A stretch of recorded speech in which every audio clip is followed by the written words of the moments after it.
At the annual party, I won the grand prize, a luxury RV, while my Nepo coworker drew 100 tons of coal. She burst into tears on stage, and I was forced to trade prizes with her. Then, the glacial apocalypse hit, and zombies swept the world. She fled in the RV, but fuel was scarce, and the RV died mid-journey. She was torn apart by zombies. I, on the other hand, stayed warm and traded for supplies using the coals. But soon after, disaster struck. Looters raided my supplies and kicked me out. I was swarmed by zombies and torn apart. When I opened my eyes, I was back at the party. I turned and saw Raine, my Nepo coworker, glaring at me, with raw jealousy and open hatred. She'd been reborn too. This time she still drew the coals, but she looked thrilled. People thought she snapped from disappointment. Only I knew that she realized. RVs were useless in the apocalypse, and coal was king as last life. The 100 tons of coals I was forced to trade for gave me a life of comfort and bleakness. Driven mad by envy, Raine sold me out to thugs for my supplies. They forced my door open, took my home and supplies, and tossed me out. Raine sneered that if she had chosen the coals, she'd be on top now. She said I stole her fortune. Now reborn, she only wanted coal. Our coworkers urged me to comfort her. Her fling, the department head, even demanded that I trade my RV for her coals, to spare her from emotional harm or I was a villain. It all played out like before. However, this time, Raine pushed her fling away, and said pitifully that she wanted the coals. As she spoke, she shot me a smug glance, gloating at her advantage. The new intern was baffled, and she asked Raine why she'd choose coals over a luxury RV. Of course, Raine couldn't reveal her rebirth. She simply whimpered that she didn't deserve an RV. For a bumpkin like her, 100 tons of coal could heat her family's winters for life. At that, our coworkers praised her devotion to her family. But I thought her bullshit was ridiculous. While coals were valuable in the apocalypse, it was also trouble. Once exposed, it made you a target. But no need to warn Raine. I quietly put the RV key into my bag. Seeing that, Raine snorted. As she passed me, she whispered in my ears that my good days would become hers. The zombies would kill me like they did to her, while she would enjoy a warm apartment through the apocalypse. I played dumb on the surface, but actually snapped. To live above others, you need the strength to keep it. I could already picture Raine panicking in front of the looters and zombies. I took the RV key and headed straight to my vehicle. Once inside, I called the realtor, who had contacted me last life. Someone wanted my house. I'd refused before, but with the glacial apocalypse come, all fixed homes became open targets, and crowds spread disaster. Time was short. I needed cash fast. When the realtor Bucky heard me ask plainly if we could close the sales within 3 days, he was stunned. I'd refused days ago, yet now I changed my mind. I told him I wanted speed and would take 10% below market. Bucky agreed at once. I told him he only had 3 days. After hanging up, I moved on to step 2. I downloaded every loan app and borrowed over 3 million overnight. Also, with past life memories, I wrote down the winning number for the 50 million jackpot. Once the money came in, I upgraded my RV. I contacted the top security firm, said I wanted to road trip, but feared stalkers as a woman, and would pay 10 times the rate for my RV to be refitted in 2 days. I replaced the exterior with vault-grade plating. Not even machine gun fire could scratch it. All windows were swapped for bulletproof glass, then covered with high-voltage steel mesh. Zombies would be charred the moment they touched it. The tires were upgraded to military-grade run flats, with heavy show chains. The doors became triple blast doors, each with its own code and biolock. The workers were confused by my demands. Some even suspected I was on the run. But when I threw out wads of cash, they stopped asking. The money urged them to work tirelessly. Even the ones slacking off jumped in and joined the overhaul. After the refit, I installed the most advanced self-circulating water filter and a generator in the RV to secure water and power. I also hired retired special forces to mount high-output solar panels and battery banks on the roof. Also, I installed 12 cameras outside to monitor everything with 0 blind spots. But I faced a new problem.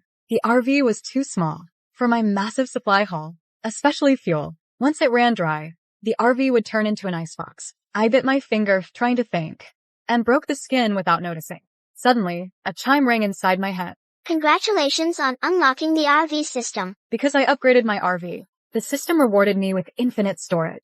An infinite storage space appeared at the back of the RV. I immediately grabbed my phone and ordered like crazy. Barrels of water, boxes of compressed biscuits, instant meals, canned food, medicine, antibiotics, bandages, all piled up high. I also ordered essential feminine products. The amount could let me live out my life in the RV. I even drove to every gas station and bought out all the fuel at twice the price. With that, the gas problem was solved. Lastly, I spent all my savings to contact an overseas mercenary group and bought a large stock of firearms and bulletproof vests, making sure I can fight zombies and looters in the days ahead. On the last day before the apocalypse, I looked at the storage space, packed with supplies, and felt safer than ever, knowing I now had the means to survive. I checked the monitors. The surroundings seemed normal.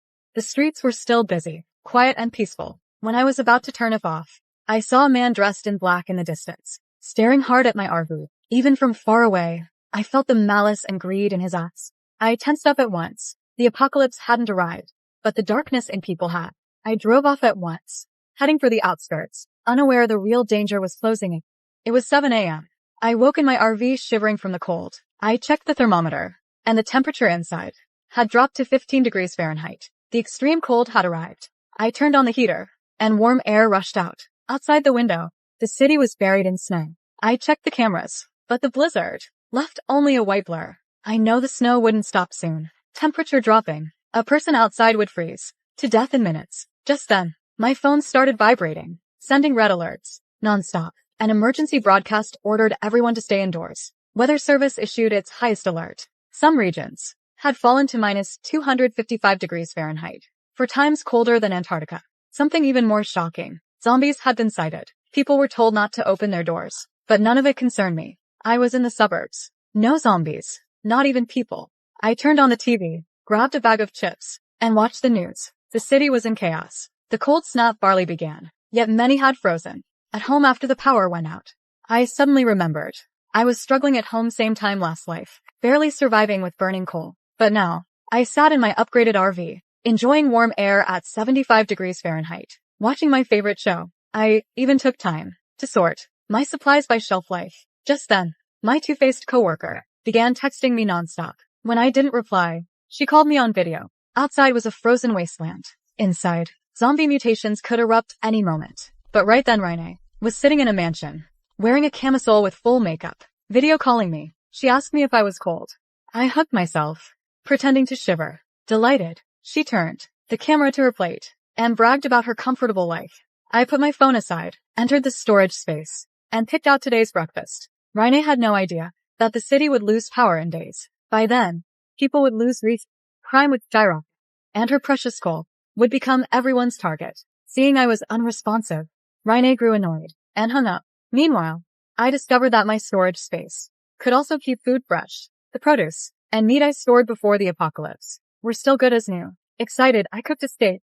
A few minutes later, I set it on the table and began eating. As I ate, I recalled how Rene betrayed me last night. I stabbed the steak. This time, no traitor would walk free. After breakfast, I did my routine safety check. I locked every window, checked the generator, and reviewed the cameras. It was still white outside, except for a few people frozen to death. I moved the cameras to check the blind spots, and suddenly found a red mark painted on the RV. I sat down fast and zoomed in. Circled in red was the words, "has goods." Was it the workers who modified the RV, or that man from a few days ago? But for sure, my RV, my home, my fortress in the apocalypse, had been marked. On the first day itself, I faced a deadly choice. If I left the RV to wipe off the mark, I could walk into an ambush. But if I didn't, I might become everyone's target. After weighing it, I chose to wait. No, one unnecessary move could get me killed. If my hunch was right, I was marked back when I bought supplies. I had mountains of them, and also weak.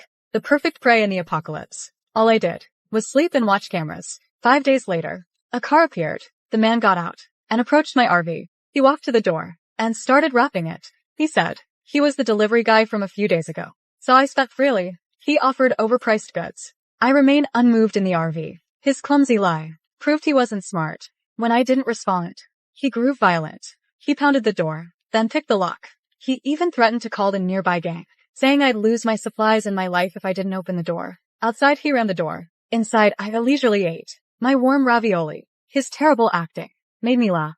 Not even a power drill could scratch my reinforced glass door. His pounding drew nearby zombies. Blinded by anger, he never noticed them. They lunged from behind and bit deep. Within minutes, he was dead, and the zombies left. After feeding, an hour later, after making sure it was safe, I opened the door to check and uncovered something shocking on his phone. The man targeted my supplies and attacked me in the extreme cold. My RV's defenses saved me, but his phone revealed that he was in a gang. My location had been exposed. Earlier, he told his crew about my RV, and even took photos for a full assault. But as the cold worsened, he feared the supplies would be limited, so he came ahead of his group.